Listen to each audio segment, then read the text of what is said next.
শনিবার রাতের টানা বর্ষণ কয়েক ঘন্টার এবং বিভিন্ন জায়গাতে দেখা গেছে জল জমাট বাঁধতে এবং সেক্ষেত্রে একটা জনদুর্ভোগ সেখানে লক্ষ্য করা গেছে। বিশেষ করে এই মুহূর্তে আসছি অমরপুরের প্রসঙ্গে। একদিকে যখন চিন্তা বাড়াচ্ছে গোমতী নদীর জলস্তর বেড়ে যাওয়া, অন্যদিকে রয়েছে যে এই বৃষ্টিতে যোগাযোগ ব্যবস্থা এক প্রকার বিচ্ছিন্ন হয়ে পড়েছে, কারণ এই জল এক প্রকার জমে গেছে অমরপুর তেলিয়ামুড়া সড়কে, যার কারণে সেখানে যোগাযোগ এক প্রকার বিচ্ছিন্ন। বিশেষ করে যানবাহন চলাচলে সেখানে কিন্তু একটা সমস্যায় পড়তে হয়েছে।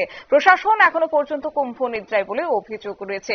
যাই হোক, কি বিস্তারিত উঠে আসছে শুনুন।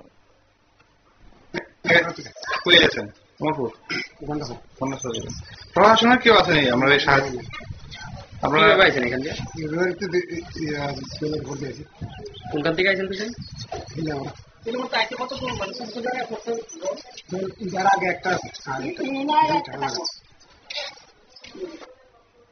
আপনারা শুনলেন স্থানীয়দের অভিযোগ, অর্থাৎ বন্যার কারণে কিন্তু যোগাযোগ ব্যবস্থা বিচ্ছিন্ন হয়ে পড়েছে। তবে সেটা হচ্ছে শেষ খবর পাওয়া পর্যন্ত।